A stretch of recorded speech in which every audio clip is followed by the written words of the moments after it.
دې سره سره دې اخره کې به زه خبره وکړم د محکمه تعلیم چې هغه زه وایم د 13 وخت نه په محکمه تعلیم باندې د ایټم بم حملې شروع دي، خودکش حملې پې شروع دي. دا نظام تعلیمي ولا تس نس کړی دی، چته سکولونو کې میخې تړلی شي، چته پکې مال تړلی شي، چته پکې استادان نشته، که استادان شته نو ماشومان نشته، که دا دواړه شته نو چته بلډینګ نشته، چته بلډینګونه شته نو پکې ماشومان نشته. و د عالمانو د ملک پورې مو څه خندا را شروع کړې ده.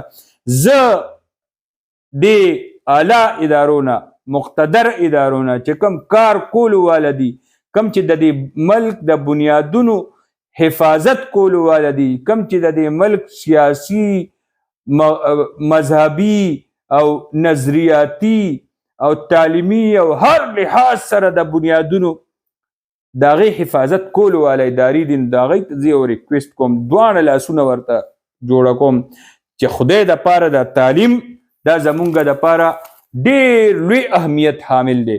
دا زمونږ راتلونکي نسلونه تیاروي. دا ننني ماشومان چې دا بېچته بلډینګونو کې ناست دي، اوبو نه محرومه دي او هغوی بلکل داسې چې سکول ته راننوځي نو ورته ښکاري چې مونږ یو استبل ته راننوتو. نو بیمار قوم ترې نه مه جوړوئ، نشهیي قوم ترې نه مه جوړوئ، احساس محرومۍ کې مبتلا ماشومان قوم ترې نه مه جوړوئ، دی نه لیډران جوړ کړئ. دی نوښار او د پاکستان د ډېر لوی قیادت کړی دی او اوس هم دا پاکستان دا د عالم اسلام هغه قیادت کولو والا ملک دی. د ډېر امت مسلمه ورته که سترګې دي نو دې ملک ته دي، دې قوم ته دي. موږ ځکه وایو چې تعلیم دا بنیادي کردار د ملک په ترقۍ کې لري. نو چې کم دا څومره سکولونه دې کې غیر قانوني کم ټرانسفر شوي دي، دا اوس حالیه د دې د نوټس واخیستی شي. په کنټریکټ باندې برتي شوي ملازمین هغه چې کم هغه سکولونو نه بیا ټرانسفر شول ښارونو ته، نو هغه سکولونه چې په کمو باندې هغوی برتي شوي هغوی یتیمان او لاوارثه پرېښول. دا محکمه تعلیم پورې ټوقې او مذاق دی. نو مقتدر قوتونه او مقتدر ادارې چې کم اصل کار کولو والا خلق دي، نوټس اخیستو والا خلق دي، کم ته چې د زمونږ او د دې قوم او د خلقو سترګې دي، نو کم از کم د دې شیز تعلیم باندې د دې ټوکو مسخرو تعلیم باندې د حملو د تعلیم د بنیادونه خوځولو او د تعلیم د بنیادونه په وینو باندې خوړو د تعلیم د نظام سره ټوکې او مسخرې کولو والا افسرانو خلاف د دې خلاف داسې کاروایي پکار ده چې هغه خلقو ته په نظر راشي. ځکه چې دا ډېر لویه ټوکه او مسخره ده چې ته چته سکول کې خو زرو ماشومانو دپاره 10 استادانې، چته 1400 ماشومانو دپاره 15 استادانې، چته 200 استادانو دپاره تا 10 کسان کینولی دي. نو زه ګڼمه چې دا د تعلیم سره ټوکې او مسخرې دي. دا مسلسل مونږ د یو څو سکولونو خبره کوو، نو دا خو دا خلق مونږ ته بار بار دا میسیجونه دا موبایل ډک پروت دی.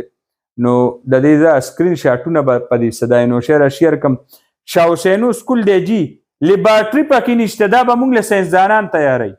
د ډاک بیسو سکول دی جي تاسو ته به دا فوټوان ښکاري بغیر چته د 2 کالو نه دا ماشومان ناست دي. نو دا خندا ده د کلي پورې او د محکمه تعلیم پورې. د وزیر ګړی د های سکول او د پرایمري سکول کې استادان کم دي جي استادان.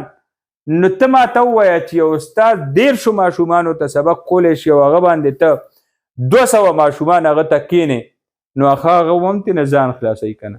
زه کله ناکله جي د دې مدارسو خبره وکړم، ما خپله حفظ کړی دی الحمدلله. نو د زمونږ مدارسو کې ماشاءالله ښه سیسټم دی او ښه یو حفظ دی او دینی تعلیم او سلسله هغوی خپل دغه سره کوي. چونکې وسایل کم او په چندو په دغه باندې غریبان شروع وینو.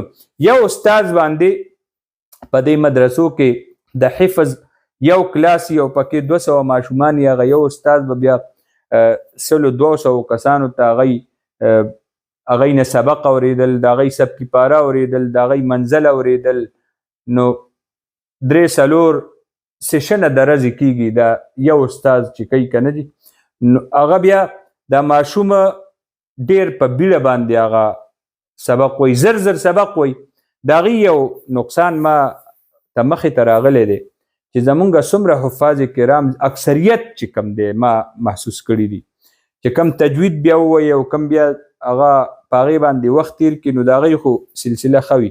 خو چې کم ماشومان بیا تجوید ونه وایي او هغې باندې بیا خواري مخکې ونه کړي، نو د هغه چې کم انداز کې د حفظ کړی وي نو هغه بیا چې تراوو کې ودرېږي نو مکه ماشین په شانتې لګیا وي او په خپل هم پې نه پوهېږي او خلق هم نه پوهېږي.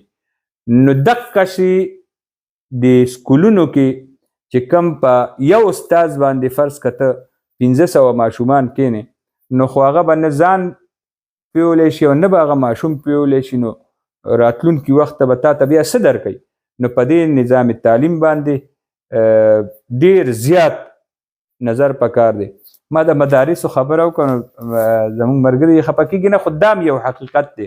یو حقیقت دی چې ماشوم ته کم انداز کې ما سبق وښولو او کمې طریقې سره مې وښولو، که هغه مې په مزه او په ښایسته طریقې په تجوید سره هغه حفظ هغه باندې وکړو نو هغه به راتلونکي وخت کې همغه انداز کې په تراویحو کې هغسې ختم کوي، بار به هم هغسې ختم کوي. او که داسې نه نو بیا اکثر مونږ کتلي دي مشین ترې نه جوړي بیا هغه باندې هغه همغه شانتې عادت وي، هغه خوله هغه شانتې عادت وي.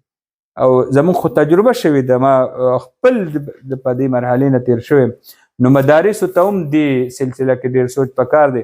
کوم ځای کې چې تعداد د کلاسونو زیات وي نو هلکانو نو هلته کې استادانو تعداد هغوی له زیاتول لا یې پوره کوي، هغوی له زیاتول پکار دی. او دې باندې هم وله سوچ پکار دی چې د حفظ کې د سبق خولو نه والې منزل او سبکي پاره دا ښه په تسلی باندې دا ماشوم عادت کول پکار دي چې راتلونکي وخت کې کله دی ختم کوي چې مکه شانتې چې هغه سبق داسې ټنګار سره وایي چې هغه د دماغو کې یو لفظ کوزیږي او په دې زړه باندې دا کله د قرآن مجید چې کله سړی وایي که نه او لږ ډېر جذباتو سره او خوشالحانۍ سره او ښه طریقې سره او ورتل القرآن ترتیل هغه انداز سره وایي که نه نو دا په دې زړه باندې او په دې دماغو باندې داسې اثر کوي که نه، داسې ټک ټک ورکوي لکه انداز بیا بیلي.